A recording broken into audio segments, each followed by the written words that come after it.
धम्मपद, मलवगू, सातवी गाथा आणि धम्मपदातली क्रमशः 241वी गाथा. असज्जाय मला म्हणता अनुष्ठान मला घरा, मलंग वण्णस्त कोसज्जं पमादो रखतो मलंग. तर त्याचा जो अनुवाद केलेला आहे तो थोडा प्रॉब्लेमॅटिकच दिसतोय मला. तो असा आहे की आवृत्ती न करणे. आवृत्ती म्हणजे एकच गोष्ट परत परत करणे, रिपिटेशन ज्याला आपण म्हणतो. आवृत्ती न करणे वेदमंत्राचा मळ आहे. आता बुद्ध तर असं म्हणणार नाहीत, पहिली गोष्ट. पण आता ज्यांनी कोणी अनुवाद केलाय तो त्याच्या मनानं टाकलेला आहे. अशा बऱ्याच गोष्टी त्रिपिटकामध्ये सगळीकडेच अशा मिक्सिंग झालेलं आहे आणि प्रदूषण पण झालेलं आहे, हे आपण पाहतो. किंवा ह्या गाथा दुसऱ्यांनी लिहिलेल्या आहेत, असे पण असू शकतं, बुद्धांच्या नसूही शकतात. परंतु धम्मपदात ज्या अर्थी ते सगळं आलंय तर आपल्याला त्याचा अर्थ पाहणं आणि त्याच्यावर विचार करणं आणि वेळ पडली तर सुधारणा करणं हे आपल्याला काम करावंच लागतं. हा बाबासाहेबांचा पण आदेश आहे, बाबासाहेबांची पण सूचना आहे. ते बुद्ध अँड धम्मच्या इंट्रोडक्शनमध्ये हे निकाय, त्याच्यावर विचार केला पाहिजे, विचार विनिमय केला पाहिजे.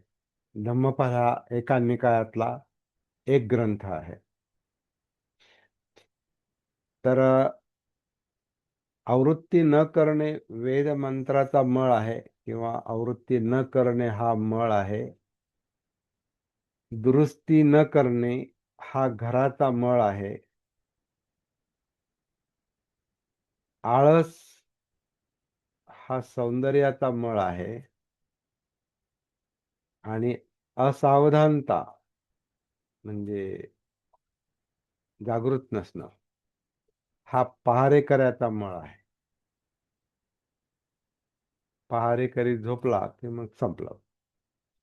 म्हणून असावधानता म्हणजे बेसावधपणा हा पहारेकऱ्याचा मळ आहे, असा या गाथेचा अर्थ आहे. आपण थोडं शब्दशः पाहूया. असज्झाय मला. आता झाय म्हणजे झायती म्हणजे ध्यान आहे खरं म्हणजे. अध्याय, झाय, सज्जाय म्हणजे अध्याय. अध्याय म्हणजे अभ्यास करणे. अध्ययन म्हणतो ना आपण, अध्यायापासून अध्ययन शब्द आहे. अध्ययन म्हणजे अभ्यास करणे आणि अभ्यास करणे म्हणजे पुनरावृत्ती करणे. आणि म्हणून यांनी इथं आवृत्ती न करणे असा अर्थ केलेला आहे, तो बरोबर आहे.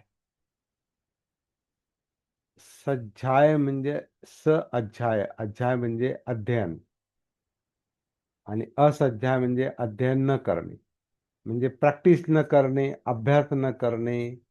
एखादी गोष्ट पुन्हा पुन्हा न करणे म्हणजे त्याची प्रॅक्टिस न करणे, म्हणजे साधना न करणे.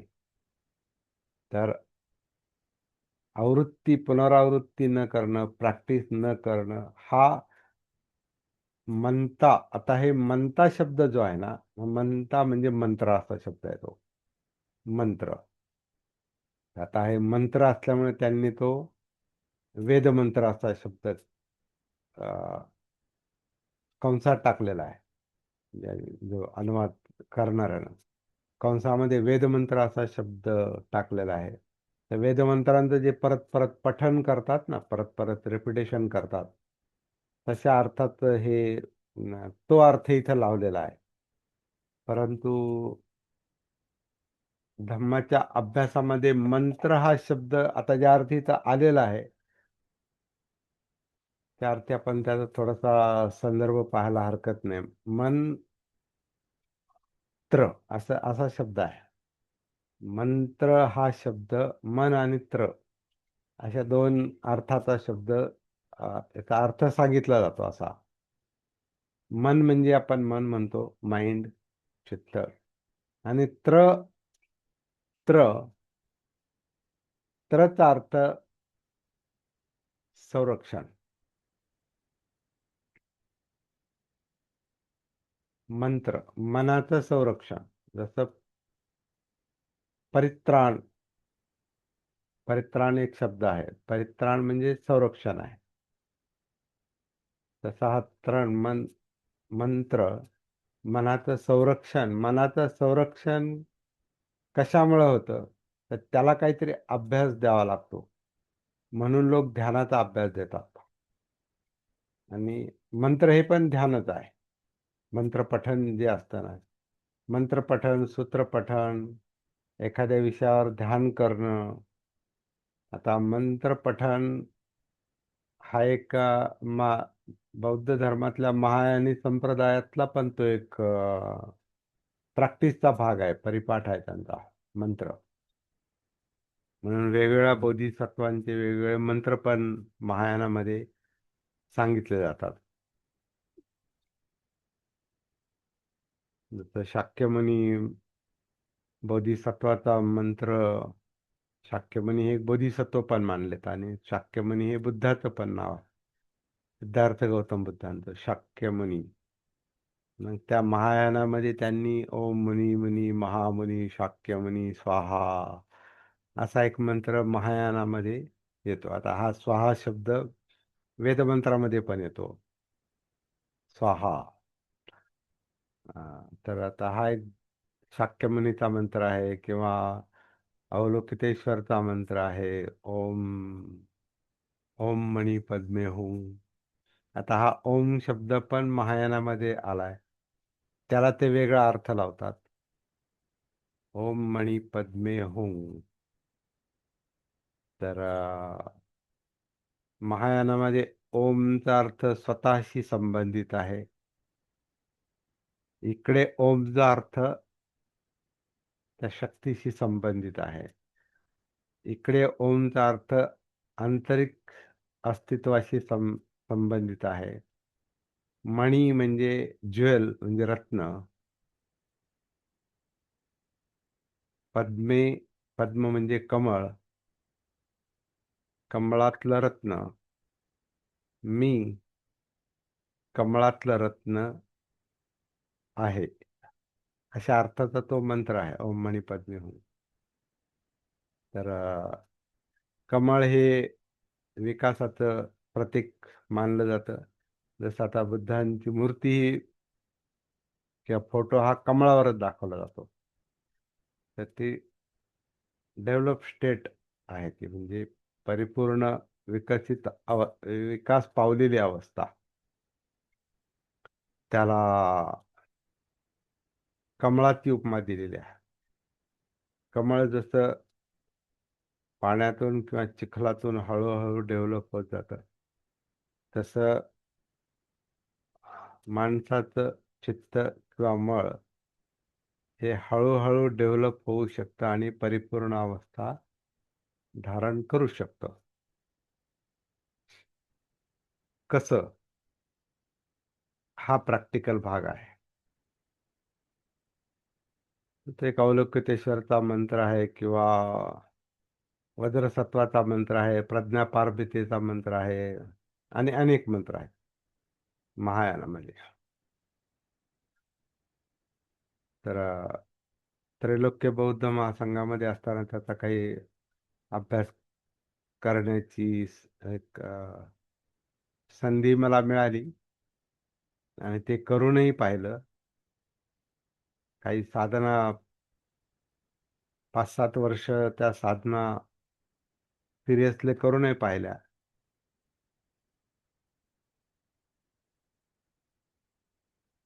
एखादी गोष्ट अभ्यास करायची असेल तर ती करून पाहावी लागते. मग त्यातला काय योग्य अयोग्य ते नंतर ठरवायचं असतं. ही अभ्यास करण्याची पद्धत आहे. आधी तर त्याच्यात शिरावं लागतं, त्याच्याशी एकरूप व्हावं लागतं. शक्यतो प्रॅक्टिस करावी लागते आणि मग त्याच्यातून जे अनुभव येतात त्यानुसार त्याचं मग मूल्यांकन, व्हॅल्युएशन करावं लागतं. मला काय म्हणायचं तुमच्या लक्षात आलं असेल.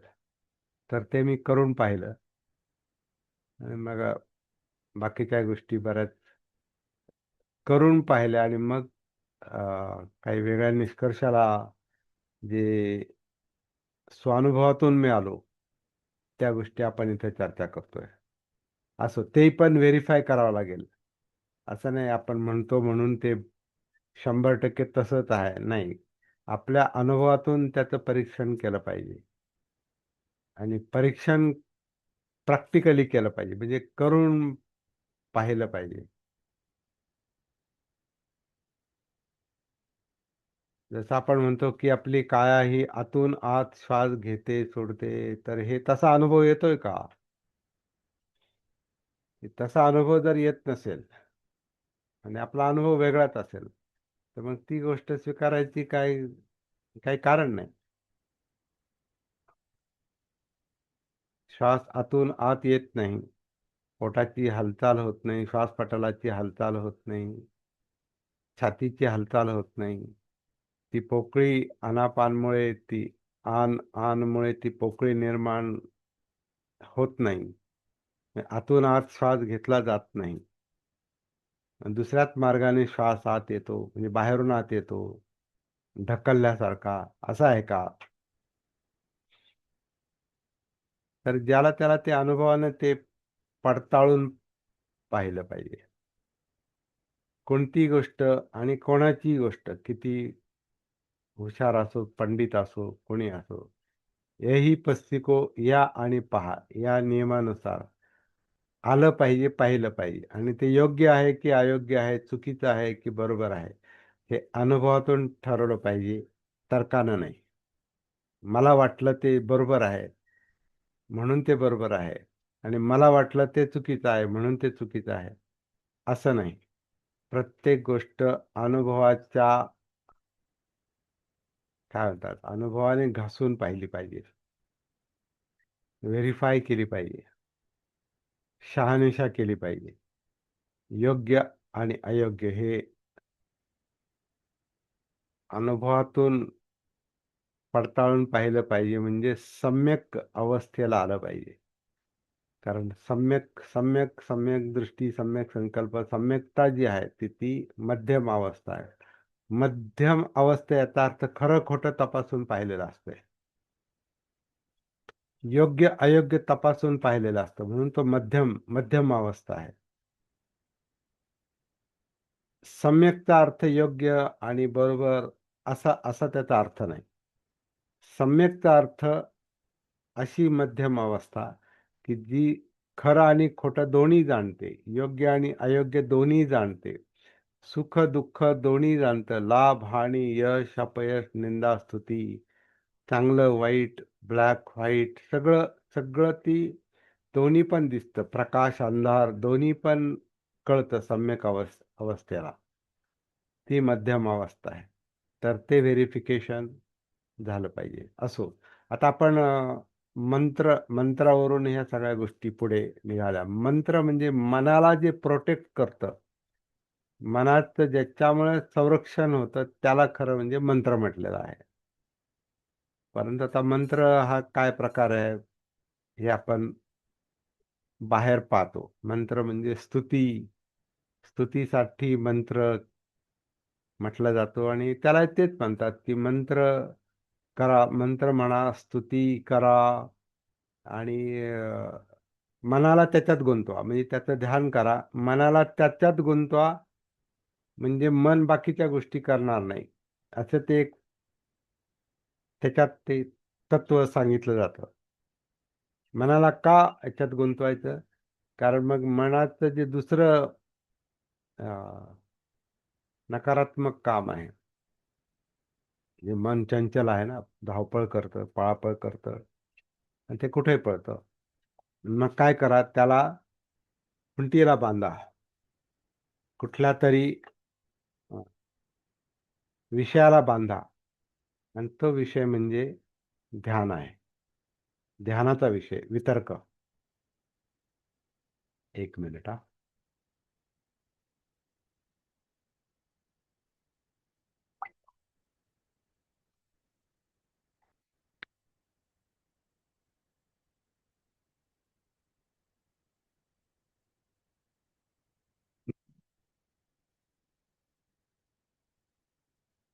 तर मंत्र पठण हा एक ध्यानाचा अभ्यासच आहे, ध्यान आहे. कारण ते ते परत परत करायचं. अध्याय स स स अध्याय अध्याय करायचा म्हणजे ते परत परत करायचं. त्याची पुनरावृत्ती करायची. म्हणून मंत्र पठण चालतं. किंवा कोणती गाथा पठण चालतं. कोणतेही ध्यान परत परत तेच तेच तेच तेच चालतं. तो अध्याय नाही, ती पुनरावृत्ती आहे. तिथं मन अडकवायचं. त्याला ध्यान म्हणतात.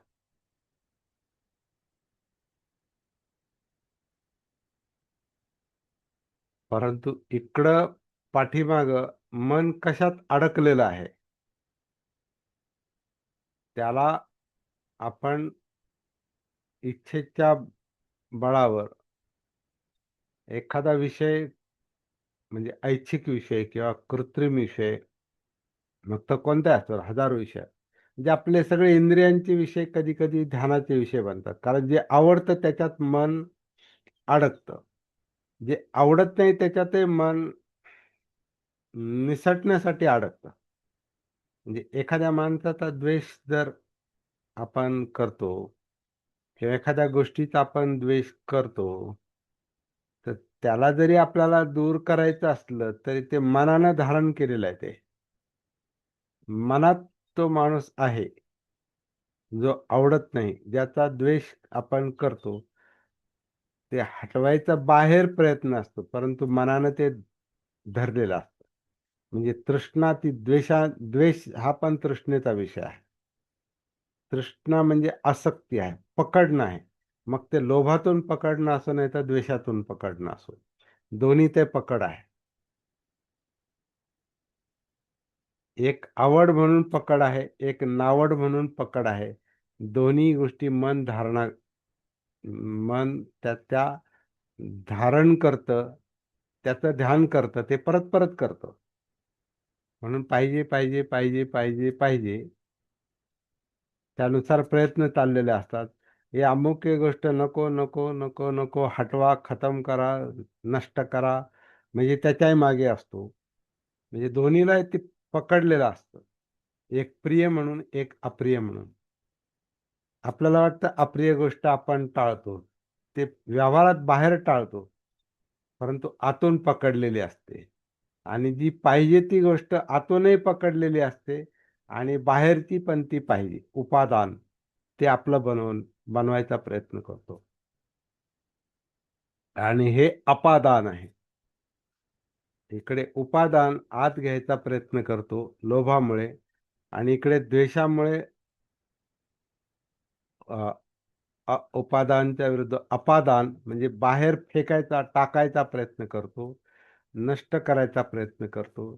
कारण ते अप्रिय असतं, त्याचा द्वेष असतो, आणि ते अपादान म्हणजे काढायचा प्रयत्न करतो. परंतु तो काढायचा प्रयत्न आत करण्याऐवजी तो बाहेर वस्तूवर, ते काय म्हणतो ना आपण, त्याच्यावर राग काढतो. आपला राग नेहमी कशावर तरी बाहेर असतो. तो राग आत असतो आणि तो काढतो बाहेर. आणि कधी कधी ह्याच्यावर नाही काढता आला तर मग त्याच्यावर काढतो. त्याच्यावर नाही काढता आला तर मग तिसऱ्यावर काढतो. आणि कशावरच नाही काढता आलं तर स्वतःवर काढतो. हा राग कशावर तरी काढतो, परंतु तो आतच असतो. आणि लोभाचा विषय तर आतच असतो, कारण तो प्रिय आहे.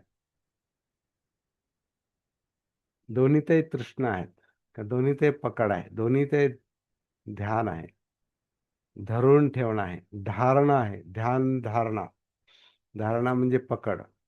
तृष्णा ही पण धारणाच आहे, पकड आहे. या सगळ्याचं भान आहे का? या सगळ्याची सती आहे का? काय चाललंय? चित्तानुसती आहे का? चित्तानुसती असेल तर चित्तमल कळतो. आता हा मळ आहे, लोभ आणि द्वेष हा मळ आहे. आणि मग त्याचे हजारो विषय आहेत.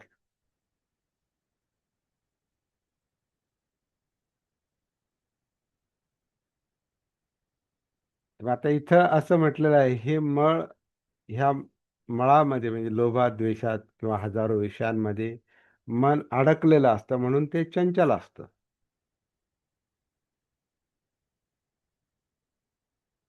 म्हणून ते पळापळ करतं. स्पंदनं चपलं चित्तं. स्पंदन म्हणजे स्पंदन करतं, कंपित होतं, चित्त कंपित होतं. चित्तं यस्य न कंपती ती गाथा आहे ना. चित्त कंपित व्हायब्रेट होतं. कारण त्याची काहीतरी ओढाताण चाललेली आहे. पाहिजे म्हणून पण व्हायब्रेट होतं, नको म्हणून पण व्हायब्रेट होतं. लोभात पण व्हायब्रेट होतं, द्वेषात पण व्हायब्रेट होतं. तर हे जे फडफड त्याची चाललेली असते, ती त्याची जी कंपनं चाललेली असतात, ते पाहिजे नकोची जी उलाढाल चाललेली असते, अपादान, उपादान, अपादान जे चाललेलं असतं, त्याच्यात ते नेहमी व्यस्त असतं आणि त्याचं टेन्शन चित्तावर असतं आणि चित्त हाडामासात दडलेला आहे. म्हणून आपल्या शरीरावर ताण येतो. सगळ्या शरीरावर ताण येतो. चित्त कंपित झालं समजा, भयानं ते घाबरलं. भयानं ते घाबरलं तर सगळ्या अंगाचा थरकाप होतो. याचा अर्थ चित्त हे सगळ्या अंगात पसरलेलं आहे. कारण चित्त म्हणजे आपली नर्वस सिस्टम आहे एक प्रकारे. म्हणजे मेंदूतून निघणाऱ्या सगळ्या मज्जा सगळं मज्जातंतूंचं जाळं जे केसाकेसात आहे, नखानखात आहे, रंध्रात आहे, प्रत्येक पेशीत आहे, डोक्यापासून पायापर्यंत आहे. म्हणून भय निर्माण झालं की सगळं अंग थरथर कापू शकतं. किती मोठं भय आहे त्याच्यावर आहे.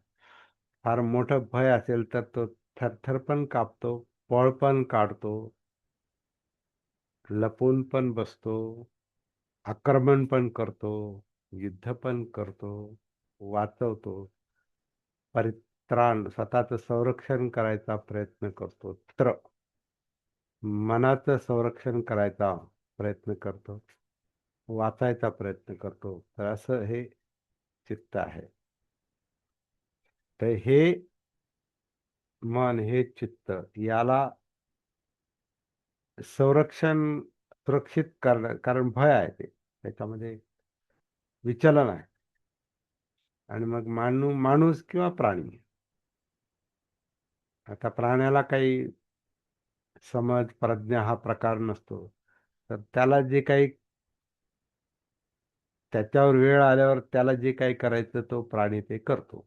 पळ काढेल किंवा काय करेल किंवा धावल, चावल, बिळात शिरल, फळ काढील, झाडावर चढल, काही करेल किंवा आक्रमण करेल.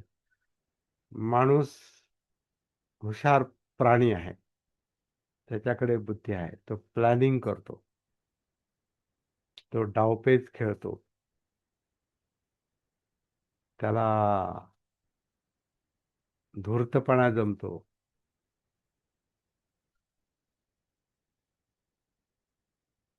सायबर क्राईममध्ये आता हे सुद्धा काही गोष्टी ज्या आहेत, आता मगाशी नाही का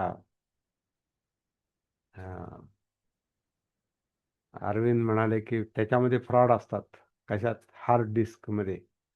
म्हणजे टेक्निकल, त्यांना ज्यांना टेक्निकल कळतं ते टेक्निकल फॉल्ट क्रिएट करतात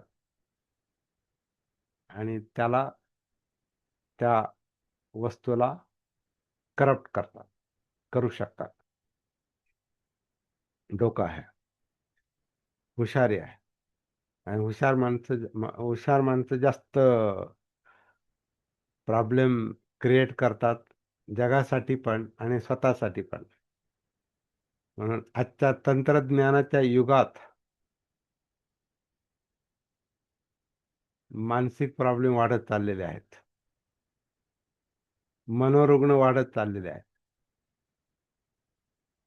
म्हणून पाश्चिमात्य देशात, प्रगत देशात, जिथं टेक्नॉलॉजी खूप ॲडव्हान्स झालेली आहे, जिथं 90% लोक सायकॅट्रिस्टकडे ट्रीटमेंट घेतात. त्यांचा त्यांचा डॉक्टर असतो. मला असं असं होतंय, तर लगेच त्या सायकॉलॉजिस्टचा, म्हणजे मनोविकार तज्ज्ञाचा, मनोविकार तज्ज्ञाचा, सायकॅट्रिस्टचा सल्ला घेतो. असे 90% असं, म्हणजे का ते काय परीक्षण सांगतात त्यानुसार 90 किंवा जास्त. भारतामध्ये ते प्रमाण आणखीन आत्ता वाढत चाललेलं आहे. कारण भारतामध्ये टेक्नॉलॉजी आलेली आहे. त्यामुळे भारतात हे फार हुशार लोक झालेले आहेत आता. हुशारी वाढत चालली. हुशारीमुळे हे कधी-कधी ते नियंत्रण जातं. अतिहुशारी. मेंदू आहे. त्याला जेवढं त्याला काम देतात तेवढा तो हुशार होतो. परंतु त्याचं भान नसेल, त्याची सती नसेल, तर ती हुशारी घातक ठरते. कारण त्याच्यामध्ये नीती अनीतीचा, शीलाचा विचार करताच येत नाही. कारण शीलाचरण पाहिजे असेल, सद्वर्तन पाहिजे असेल, काया वाचा मनाचं सद्वर्तन पाहिजे असेल, तर काया वाचा मनाचं भान आलं पाहिजे. म्हणून कायानुसती, वेदनानुसती, चित्तानुसती,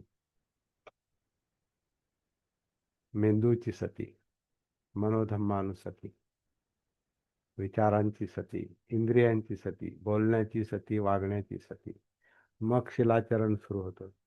तर खरंच खरंच संरक्षण जे आहे ना, ते सतीमुळे होतं. आणि जिथं तुम्ही विषय देऊन मनाला दुसरीकडे गुंतवता, तर तिथं मन मनाच्या मागच्या ऍक्टिव्हिटीज, ज्या जे त्याच्या सवयी आहेत, ते त्याच्यावर थोडंसं बंधन येतं. कारण त्याला दुसरं काम दिलेलं आहे. कारण मन एका वेळेला एकच काम करतं शक्यतो. ध्यान एका वेळेला एकाच पॉइंटवर असतं, एकाच विषयावर असतं. एका वेळेला अनेक ध्यान नाही करता येत. कोणतंही ध्यान घ्या, एका वेळेला एकच. म्हणजे आता समजा आपण कुठे स्पर्शात म्हणजे श्वासात स्पर्श कुठे होतो हा जर ध्यानाचा विषय बनवला, तर ते स्पर्शाचं ठिकाण बदलत राहत आहे. एका वेळेला एकच स्पर्श नाही राहत. कधी इथं कधी तिथं. कारण जिथं जास्त जाणीव स्ट्रॉंग असते, तिथं तो स्पर्श होतो. तिथं ते ध्यान जातं. किंवा काउंटिंगला ध्यान केलं, ध्यान बनवलं. काही लोक काउंटिंग करतात. ते विशुद्धी मग्गातून आलेलं आहे, बुद्धघोषाच्या. काउंटिंगवर ध्यान केलं. समजा 1 ते 10 आपण ध्यानाचा विषय घेतला. 1 श्वास मोजायचा, 2 श्वास मोजायचा, 3 श्वास मोजायचा, 4, 10 पर्यंत आपण जेव्हा श्वास मोजतो, तेव्हा 1 मोजताना 2 नसतो, आणि 2 मोजताना 3 नसतो किंवा 1 नसतो. ते एका वेळेला एकच. 1 श्वास, दुसरा श्वास, तिसरा श्वास, चौथा श्वास, 5वा श्वास. 5वा श्वास असेल तर चौथा नाही, 6वा नाही, 5वाच. म्हणजे एका वेळेला एकच ध्यान चालतं. म्हणून त्याला ध्यान हे नेहमी एकाग्रतेसाठी करतात. वन पॉइंटेडनेस, एकावर थांबण्याचा सराव. मग कोणती एक गोष्ट असेल, मग इथं असेल, तिथं असेल, तिथं असेल, इथं असेल, इथं असेल, इथं असेल, तिथं असेल, तिथं असेल, कुठे असेल. वन ॲट अ टाइम, एका वेळेला एकच. पण सती भान जे आहे, ती ऍक्टिव्हिटीजचं भान आहे. ज्या काही क्रिया चाललेल्या आहेत, त्या क्रिया एक नाहीत, त्या अनेक गोष्टींचा समुदाय आहे, समुच्चय. कारण एक गोष्ट स्थिर कधीच नसते. एक गोष्ट एकच आणि स्थिर कधीच नसते. म्हणून अनित्यता म्हटलेलं आहे. सब्बे संखारा अनित्य. अनित्य. नित्य म्हणजे स्थिर, स्थिती. तर स्थितीशील, स्थिर असं काहीच नाही. सगळं गतिशील आहे. म्हणून अनित्य. आणि अनित्य आहे म्हणून परिवर्तनशील आहे. एक स्थिती कधीच नसते. काया एकच नसते. जाणीवा एकच नसतात कधी. एक जाणीव एकच नसते. अनेक जाणीवा असतात. चित्त चित्त अवस्था एकच नसते. सतत बदलत राहतात. विचार स्थिर एकच विचार कधीच नसतो. विचार गती ही तर सगळ्यात तीव्र गती असलेली गोष्ट आहे. सतत गतिशील असलेली ती प्रोसेस आहे, ती प्रक्रिया आहे. त्यामुळे स्थिर काहीच नसतं. आणि ध्यान हे स्थिरतेसाठी केलं जातं. आणि स्थिर काहीच नसतं. आणि म्हणून ध्यान लागत नाही. बहुतेक लोक ध्यान लागत नाही. ध्यान लागणारच नाही. ध्यान लागण्याची गोष्ट नाही. ध्यान ही भटकण्यातच नाव आहे. सामान्य माणसाचं ध्यान कुठं आहे? माझं ध्यान भटकलं. माझं ध्यान इकडे गेलं, तिकडे गेलं. इथं बसल्या बसल्या तिकडे गेलं. तर ध्यान तिकडं नाही गेलं, ते ध्यानात आलं. ते इथं आलं मनात. तर तर ही चंचलता, त्याच्यातून होणारा त्रास कमी करण्यासाठी लॉजिकली, तार्किकदृष्ट्या एकावर फोकस करा. तिथं मन बांधून टाका आणि हे विसरा बाकीचं. त्यातलं बाकीचे जे काही विषय आहेत ते विसरा. त्याच्याकडे दुर्लक्ष करा आणि एकावरच ध्यान करा. तर ते ध्यान इच्छाशक्तीच्या बळावर लागू शकतं. कुठपर्यंत? ती इच्छा टिकून आहे आणि तो विषय टिकून आहे. विषय बदलला तरी इच्छाशक्ती काम करत नाही. इच्छा बदलली, विषय असला तरी ध्यान लागू शकत नाही. दोन्हीचं कॉम्बिनेशन असेल तरच. वितर्क विचार. वितर्क म्हणजे विषय आणि विचार म्हणजे थॉट. तिथं ध्यान. तर तात्पुरतं ध्यान लागू शकतं. पण विषय संपला किंवा इच्छा संपली, थॉट संपला, त्याचा विचार सोडून दिला, ते ध्यान संपलं. आणि म्हणून ते परत माग आपण आलो, ते सोडून दिलं की परत ती भटकंती, भ्रमंती, म्हणजे ध्यानाचं भटकणं ते आतल्या आत चालूच राहतं. म्हणून बुद्धांना शेवटी जी सारनाथला आपल्या गयेमध्ये, ज्याला आता बुद्धगया म्हणतात, तिथे जे तिथे थांबले तेव्हा त्यांच्या शेवटी हीच गोष्ट लक्षात आली असावी की कितीही विषयांमध्ये, वितर्कामध्ये मन गुंतवलं तरी मनाचं संरक्षण होत नाही.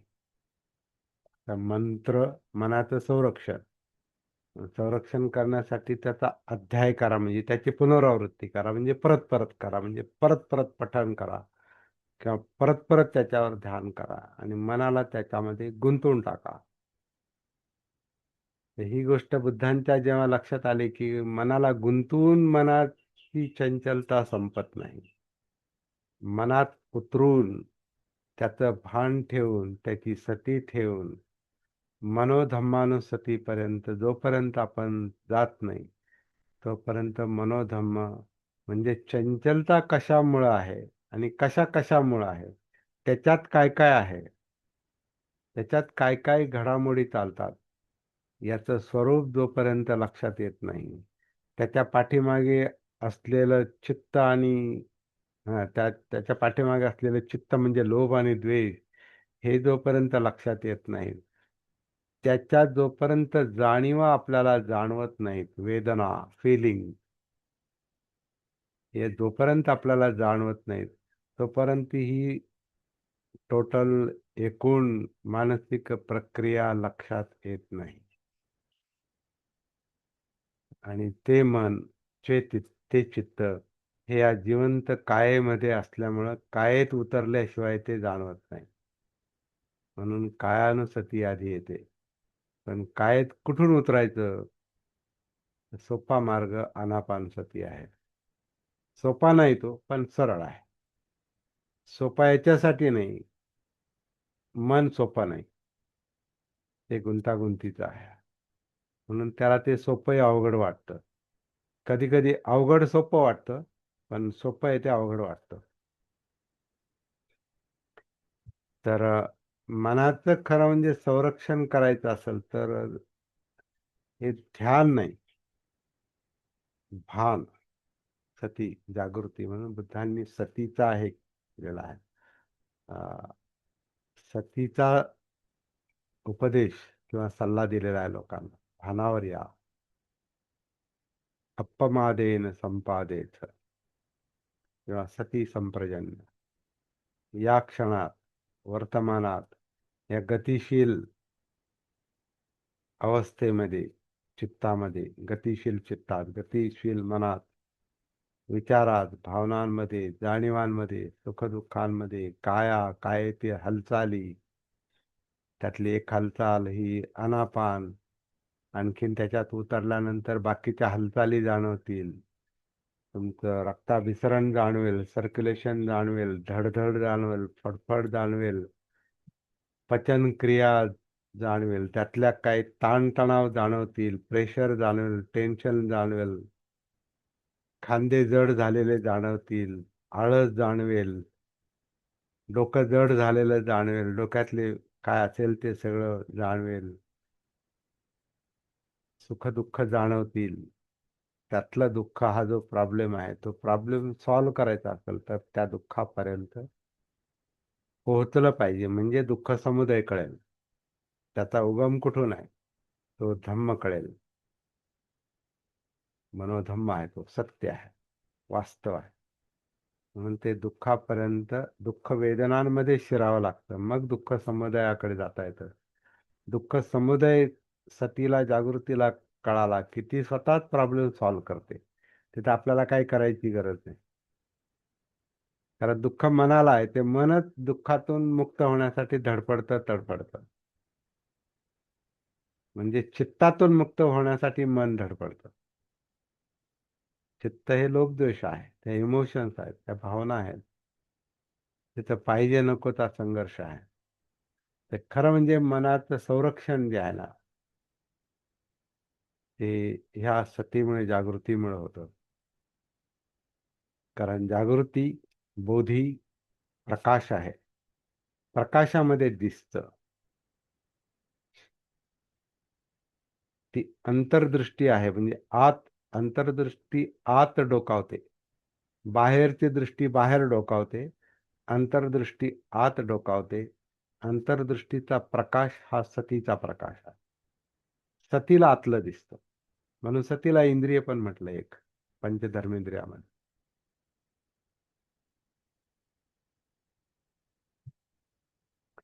आणि याचा पण सराव करावा लागतो. पुन्हा पुन्हा कनेक्ट व्हावं लागतं स्वतःशी, पुन्हा पुन्हा उतरावं लागतं.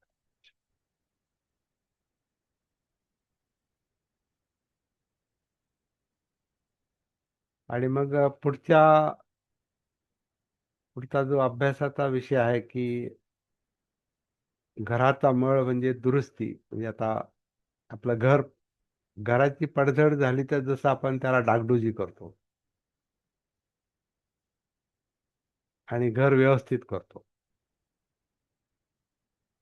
तसं हे विकृतींमुळे, या लोभद्वेषामुळे, सुखदुःखांमुळे, यश अपयश, निंदास्तुती, लाभहानी, हे सगळ्या मनोधम्मांमुळे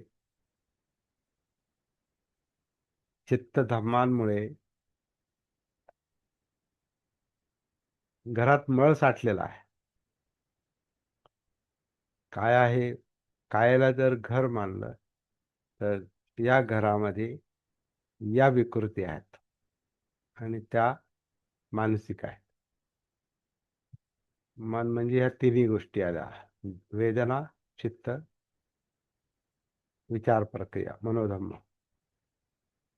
जाणवले तर ते धम्म, नाही तर नुसते विचार.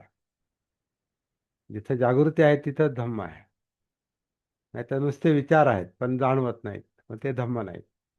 चित्त सक्रिय आहेच आहे, परंतु त्याची सती नाही, तर मग चित्तानुसती नाही, म्हणजे चित्त जाणवत नाही, फक्त त्रास जाणवतो. पण त्रास कशाचा आहे ते नाही जाणवत, कारण त्याचं भान नाही, त्याची सती नाही. पण त्याला दुरुस्त करावं लागतं, असं आपण अर्थ घेऊ शकतो. आणि दुरुस्त करण्याचं काम ते, ज्याच्यामुळे नादुरुस्त होतं ते तर दिसलं पाहिजे ना आधी, म्हणून त्याच्यात ते उतरावं लागेल. घराची डागडुजी करायची तर मग जिथं काय म्हणतात, जिथं ते मोडकळीला आलंय तिथं ते काम करावं लागतं. प्रसंगी काही मटेरियल रिप्लेस करावं लागतं. एखादा घराचा कोपरा तो पाडून टाकावा लागतो.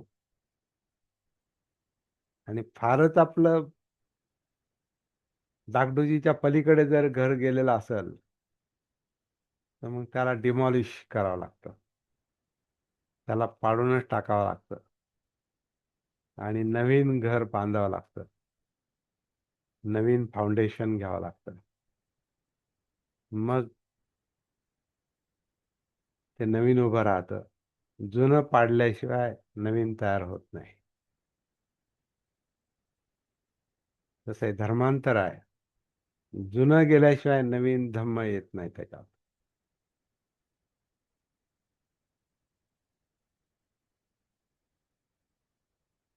आणि घर पाडण्यासारखं हे पाडू शकत नाही आपण. शरीर उद्ध्वस्त करू शकत नाही, कारण ती आत्महत्या आहे. त्याला दुःख देऊन ते नाही होत. जसं आता आत्मक्लेशामध्ये काय करतात, त्या घराला, त्यात ते आधी ते मोडकळीला आले त्याला अजून यातना द्या. मोडकळीला आले ते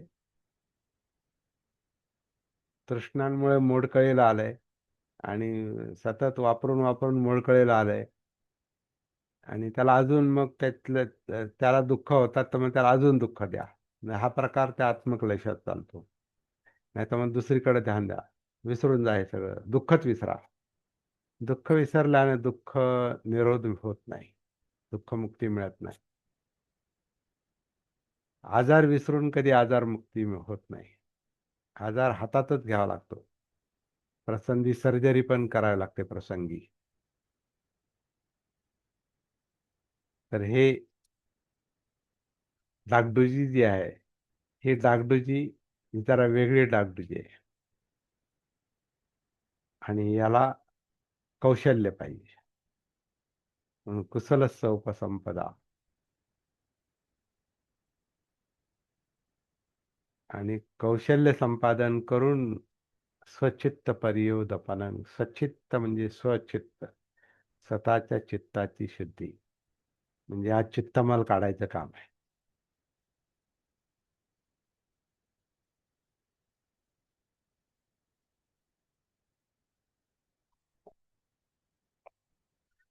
मलंग वण्णस्य कोसज्जंग असा एक पुढचा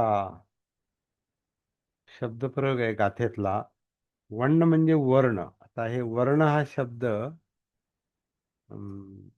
सौंदर्याच्या अर्थानं वापरला इथं, परंतु शरीरात, शरीर जसं आहे तसं, म्हणजे जसं वर्ण आहे तसा वर्ण. कांती आपण त्याला म्हणतो, कांती. म्हणजे काहींची कांती रखरखीत असते, काहींची अं, फार चमकते, काहींची रखरखीत असते, काहींवर तेज असतं, काहींवर तेज तेज नसतं, म्हणजे मलूल असते. म्हणजे याला वर्ण म्हटलेलं आहे. म्हणजे वर्ण म्हणजे खरा म्हणजे रंग, परंतु रंग दिसणारा रंग नाही तो. वाण वाण म्हणतो ना आपण त्याला. वर्ण म्हणजे वाण. वाण म्हणजे फक्त वर्ण नाही. वाणाचा अर्थ काय होतो?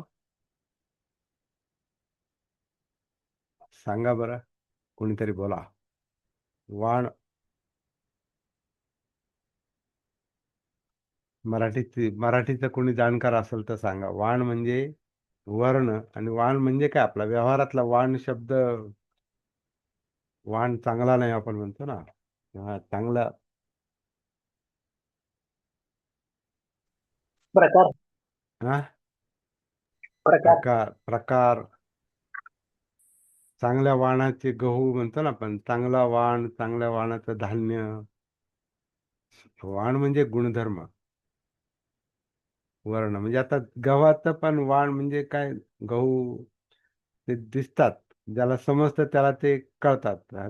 त्याचा रंग, त्याचा आकार, त्या आकारावरून आणि त्याच्या दिसण्यावरून, त्याच्या वर्णावरून, त्याच्या दिसण्यावरून तर सांगणारे बरोबर सांगतात. हा बस काय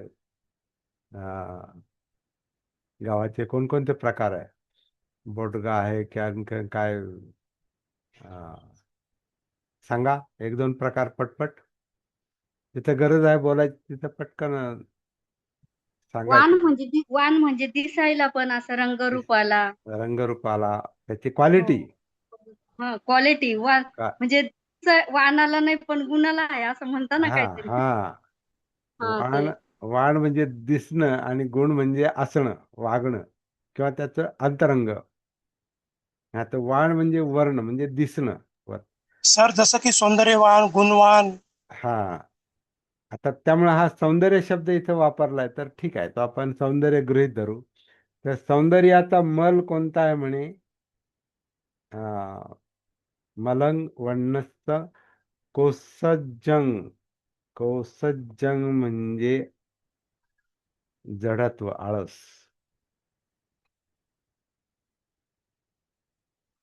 जो आळशी असतो त्याचा चेहरा सांगतो तो. त्याचा वाण सांगतो. त्याचं जडत्व लगेच त्याच्या ह्याच्यावर, चेहऱ्यावर, चालण्यावर, बोलण्यावर. आळस, निष्क्रियता. आणि जेव्हा निष्क्रियता असते तेव्हा चैतन्य नाही. ते चित्त, मन हे कशात तरी कोंडलेलं आहे, अडकलेलं आहे. चिंतेमध्ये, अस्वस्थतेमध्ये, अस्थिरतेमध्ये, भयामध्ये, कामछंदामध्ये, लोभामध्ये, द्वेषामध्ये, अं, कुटिलतेमध्ये. कुटील चेहरा पण लक्षात येतो, कुटील वर्ण. आहे ना, आपण म्हणतो ना, फार त्याचं पाहणं फार हे विचित्र आहे, म्हणजे बेरकी आहे का काय असेल ते. एखाद्याच्या नजरेवरून पण त्याचा वाण लक्षात येतो, कारण तो त्याचाच भाग आहे. वाण म्हणजे बहुधा आपण चेहऱ्यावरून ठरवतो, पण सगळं वर्तनच. तर आळस म्हणजे काय, की सगळी जी काही मानसिक शक्ती आहे, त्याच्यामध्ये विचार, चित्त दोन्ही आलं, जाणीवा, जिवंतपणा जो आहे त्याच्यामध्ये, निस्तेजता आहे, तेज नाही. त्यामुळे जडत्व आलेलं आहे त्याच्यामध्ये. आळस, इनर्शिया. जडत्व कसं असतं, की एका जागी असतं ते, ठप्प, सक्रिय नसतं, सक्रियता नसतं. तर त्याची काय म्हणतात, त्याचा वर्ण जो आहे तो कधी चमकत नाही. म्हणून रिलॅक्सेशन शिकलं पाहिजे. हे दिसण्यासाठी नाही. मुक्त अवस्था ही सतेज असते. मुक्त अवस्था, चित्त मुक्त असेल, मन मुक्त असेल, मोकळं असेल, त्यात ताणतणाव कमी असतील, चिंता कमी असेल, अस्वस्थता, अस्थिरता, भय, द्वेष हे जर कमी असेल, म्हणजे त्याच्यामध्ये मैत्री असेल, त्याच्यामध्ये कंपॅशन असेल, करुणा असेल, तर तो चेहरा वेगळाच दिसतो.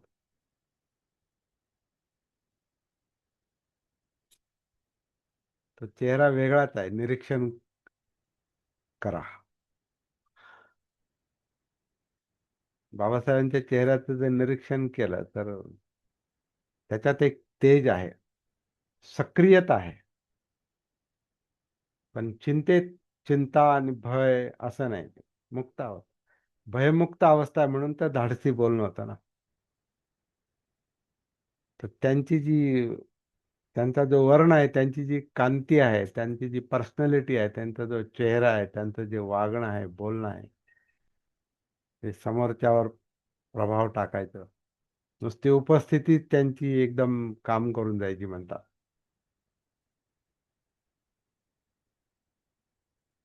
बाबासाहेब आले, बाबासाहेब आले, सगळे हालायचे म्हणतात. घोषणा, चैतन्य. तर ते चैतन्य असं सहजासहजी नाही आलं.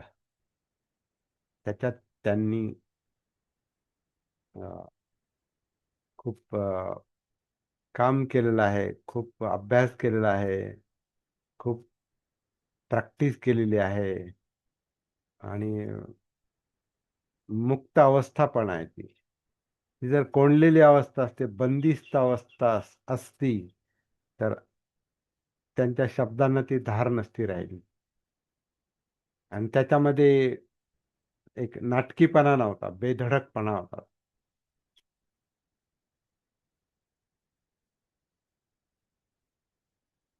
ज्यांचे शब्द कोंडलेले असतात त्यांचं बोलणं नाटकी असतं. भले जोरात असेल पण नाटकी असू शकतं. जसं अभिनय करतो ना मग एखादा नट, तर अभिनय करतो म्हणजे तो तसा असतोच असं नाही. आतमधली त्याची कोंडी ही नंतर लक्षात येते, कारण त्याला पाठ केलेलं बोलायचं असतं. आणि पाठ केलेलं संपलं की मग त्याचं व्यक्तिमत्व, जे मूळ व्यक्तिमत्व आहे, ते काम करतं.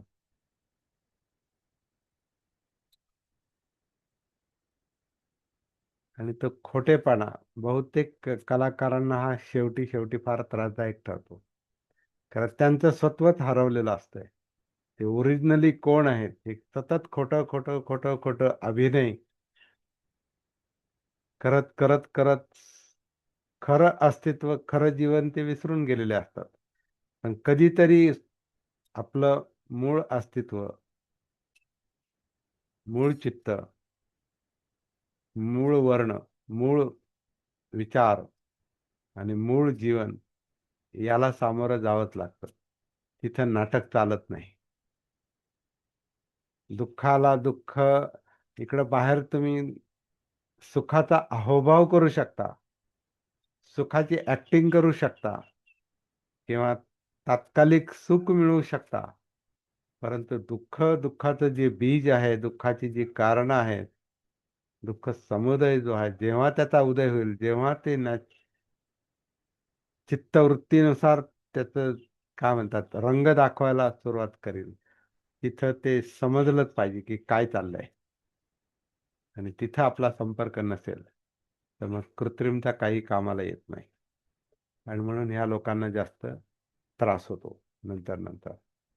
आणि यांच्यामध्ये जडत्व पण असतं. म्हणून आता यांचे काय असं म्हणतात, आता मला माहित नाही, यांच्या झोपण्या उठण्याचं काही हे नसतंय. असतात त्यांना जेव्हा कामं असतात तेव्हा खूप चैतन्य असते, इतर वेळेला काय नाही. त्यांना ते म्हणतात झोपलेत आता उठवू नका त्यांना. तर त्यांची ती जीवनशैली आहे, त्याला आपण म्हणजे ते टीका नाही, पण ती अवस्था तशी बनते. कोसज्जंग म्हणजे आळस. आळसामध्ये माणसाचा वर्ण जो असतो, हा काय म्हणतात रंग उडतो. एखादा म्हणतो ना आपण त्याचा रंगच उडाला, चेहऱ्यावरचा रंगच उडाला, त्याचा चेहराच पडला, काळवंडला, असं आपण म्हणतो. तर ते आतला बदल आहे. त्याच्यामध्ये आळस हा एक असा एक हे सांगितला, चित्तमल सांगितला आहे. आणि जो स्वतःचं रक्षण करण्याचा प्रयत्न करतो, त्याचा गाफीलपणा, त्याचं भान नसणं, सती नसणं हा त्याचा मल आहे असं म्हटलेलं आहे. पमादो रखतो मलंग. प्रमाद म्हणजे जागृत अवस्था, अजागृत अवस्था. अपमाद म्हणजे जागृत अवस्था आणि पमाद म्हणजे गाफील अवस्था, भ्रमिष्ट अवस्था, अविद्या, अज्ञान. हा हा स्वतःचं रक्षण करू शकत नाही, म्हणून त्याला त्याचा मळ, मलिनता म्हटलेला आहे. जिथं मलिनता आहे तिथं शुद्धता नाही. जिथं मलिनता आहे तिथं शुद्धता नाही. तर चित्तशुद्धी जी आहे ती खरी आपली गरज आहे आणि त्याच्यातच आपलं परमसुख साठवलेलं आहे. चित्तशुद्धी म्हणजे निब्बाण. तर निब्बाणासाठी जागृती पाहिजे. हा सार या गाथेतून निघतोय, बोलता बोलता, विचार करता करता. जेवढं लक्षात आलं तेवढं आज मी बोललो. आता तुम्ही बोला. चेहऱ्याची थांबा, हा परत चेहऱ्याच्या परत बोला किंवा वाणाबद्दल. दिसण्याच्या हा, वाण म्हणजे दिसण्याच्या संदर्भात सांगितलं. आणि तसं ज्यावेळेस आपण भगवानचा अर्थ काढतो तेव्हा भग म्हणजे तृष्णा, वाण म्हणजे नाही, भग म्हणजे नाश पावणे आणि वाण म्हणजे तृष्णा, असं असं ऐकलेलं आहे. आणि दुसरं एक आहे की जितके ज्या लोकांमध्ये राग, द्वेष, मोह, माया काही नाही, त्यांची तेजस्विता एक वेगळ्या प्रकारची दिसते.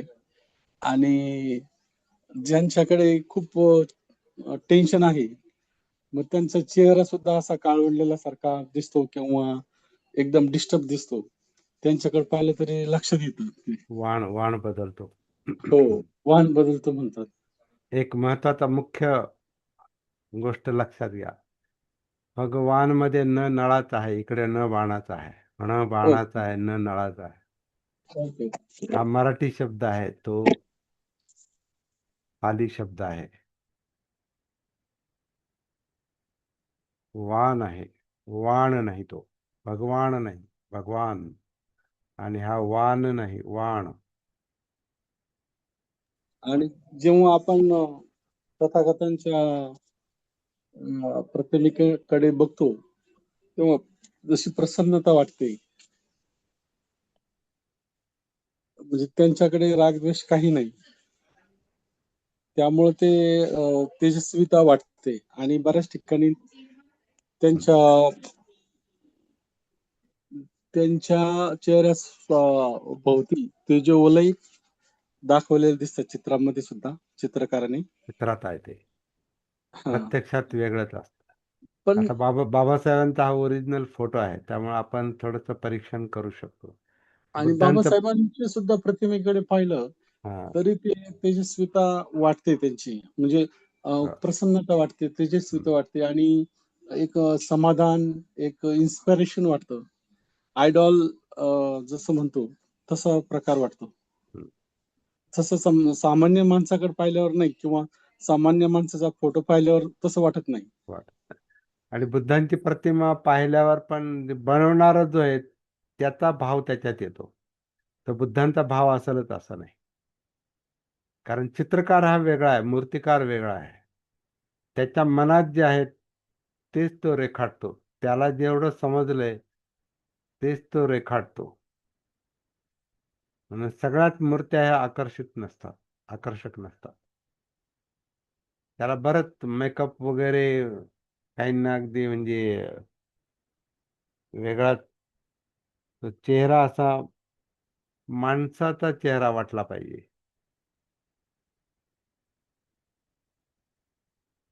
बुद्ध हे व्यक्ती होते, माणूस होते.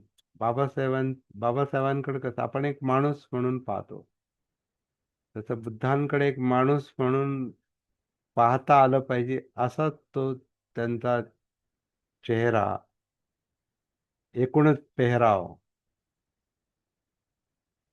ते माणसातले होते. माणसातली जागृत अवस्था होती. त्यामुळे त्याला काहीतरी लांबलचक, त्याला मग काहीतरी लांब कान, लोंबणारे कान, आणि आणखीन डोक्यावरचं उष्णी, कधी टक्कल दाखवतात, कधी ते उशनीश म्हणतात त्याला, जे डोक्यावर जे दाखवतात ना.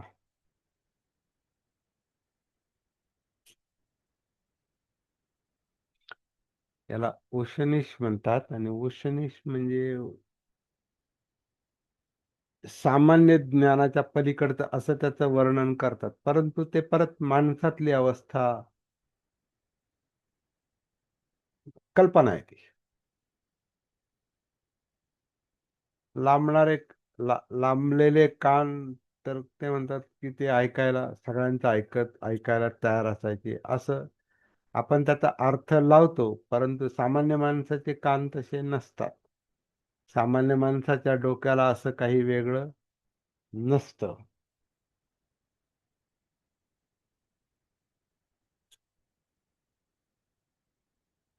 बाबासाहेबांना उघड्या डोळ्याची प्रतिमा किंवा मूर्ती आवडायची का? जागृती दाखवते त्याच्यात. बंद डोळ्याची बाबासाहेबांना बुद्धाची मूर्ती किंवा चित्र आवडत नसायचं. बंद डोळे म्हणजे बंद, ध्यान मुद्रा आहे ती. ध्यान आपण कधी कधी करतो, म्हणजे आता समजा बोलता बोलता आपण डोळे बंद करतो आणि अंतर्मुख होतो, तर ती तात्पुरती ध्यानाची अवस्था असते. परंतु भान जे आहे, जागृती जी आहे, ती वेगळी मनोवस्था, चित्तावस्था आहे. आणि त्याचा आपल्या चेहऱ्यावर, डोळ्यांवर वेगळाच परिणाम होतो. त्याने ते काही ऍक्टिंग करण्याचा विषय नाही, तो दाखवण्याचा विषय नाही. जसं आत आहे तसं बाहेर आहे. आत मुक्ती आहे, चेहऱ्यावर मुक्ती आहे. आत संतुष्टी आहे, चेहऱ्यावर किंवा वर्तनामध्ये संतुष्टी आहे, बोलण्यामध्ये संतुष्टी आहे. आत खरी शांतता आहे, चेहऱ्यावर खरी शांतता. कृत्रिम शांतता, निष्क्रिय शांतता वेगळी. काहींचे चेहरे चमकतात, परंतु आतमध्ये जडत्व पण असतंय.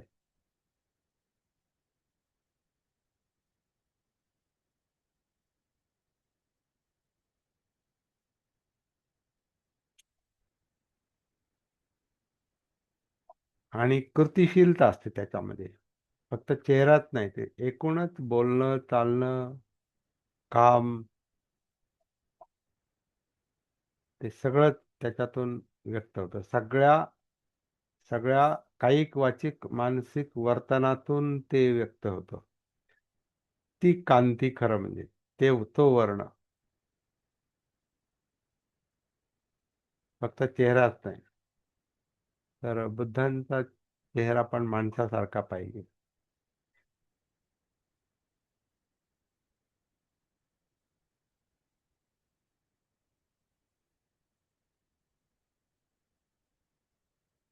तर बुद्धांचं व्यक्तिमत्व आणि बुद्धांचे शब्द, हे दोन्ही पण मूळ आपल्यापर्यंत नाही आहेत. मूळ म्हणून आपल्याला त्याच्यात पुन्हा चिंतन, विचार करावा लागतो. जर ते सरळ सरळ, त्यांच्या शब्दांनी सरळ सरळ दुःखमुक्ती मिळत असते, आणि माणूस जर वर्तनाला किंवा आचरणाला प्रवृत्त झाला असता, म्हणजे जागेवर जागा झाला असता, आणि त्याला अस्तित्व कळालं असतं त्या शब्दातून, तर मग बाकीचं काय करायचं बाकी राहत नाही. फक्त प्रॅक्टिसचाच मुद्दा आहे तो. पण ते मूळ शब्द आपल्यापर्यंत नाहीत. ते इतरांनी लिहिलेले, इतरांनी भाषांतरित केलेले, छापलेले, चुकीचे बरोबर काय असतील ते कुसळलेले, विकृत केलेले, मलिन केलेले, तो पण मलवग्गाचा मलाचा विषय तो मलिन केलेले. जसं आता वेद मंत्रांचा मळ, वेद मंत्र हा वेद मंत्रांचा मळ काय आहे, तर तो त्या मंत्रांची प्रॅक्टिस करत नाही, अध्ययन करत नाही. त्यांनी शब्द टाकलेत,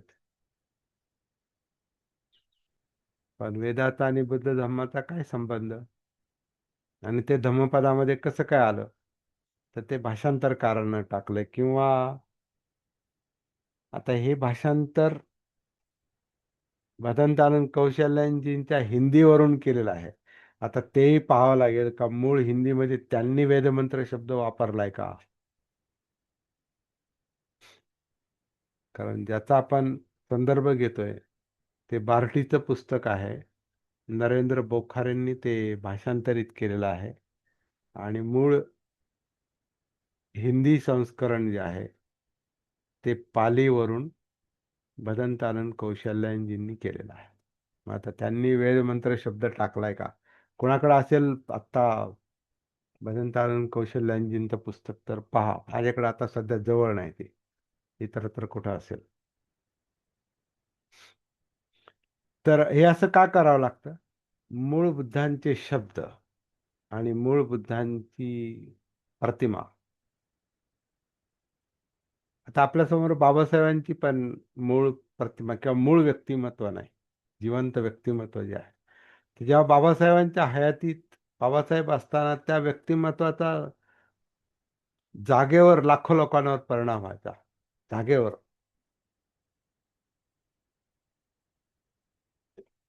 ती शक्ती, ती कांती तशी होती. तो वर्ण, वर्ण म्हणजे रंग नाही फक्त, ते व्यक्तिमत्व, तो चेहरा, ते चालणं, ते बोलणं, ती कृती, ती गर्जना, ती शांतता,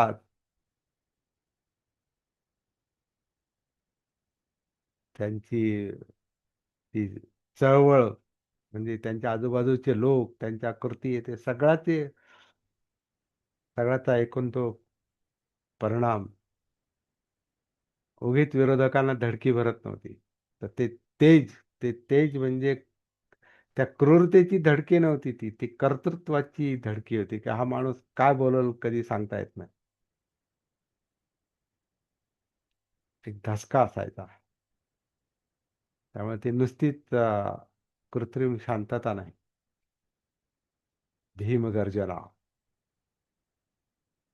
गर्जना होती ती. आणि गर्जना शांत पण असते. गर्जना म्हणजे अक्राळ विक्राळ, नुसती ओरबडणारी गर्जना नाही, विचार करायला लावणारी गर्जना. तर ते जेव्हा असायचे त्यांच्या हयातीत, तर तो वेगळाच परिणाम. आज त्यांचे शब्द आपण वाचतोय तरी परिणाम होतो आपल्यावर. कारण अजून ते शब्द अजून काय म्हणतात, कुणी मलिन केलेलं नाही जास्त. काही ठिकाणी केलेले आहेत, पुढे होत राहतील. पण बाबासाहेब, उदाहरणार्थ बाबासाहेबांची जी मूळ भाषणं आहेत, जी मूकनायकामध्ये यायची किंवा बहिष्कृत भारतात यायची किंवा जनता पत्रकामध्ये यायची किंवा प्रबुद्ध भारतात कमी आलीत, म्हणजे डायरेक्ट. परंतु त्यांचं जे स्वतःचं लिखाण होतं त्याच्यामध्ये मूळ बाबासाहेब बरोबर डोकावतात. तर त्याचा एक परिणाम होतो. तसं आपण हे बुद्धांविषयीचं जे वाचन आहे, तर ज्याचा परिणाम आपल्यावर डायरेक्ट होतो ते समजायचं ते बुद्धाचं आहे.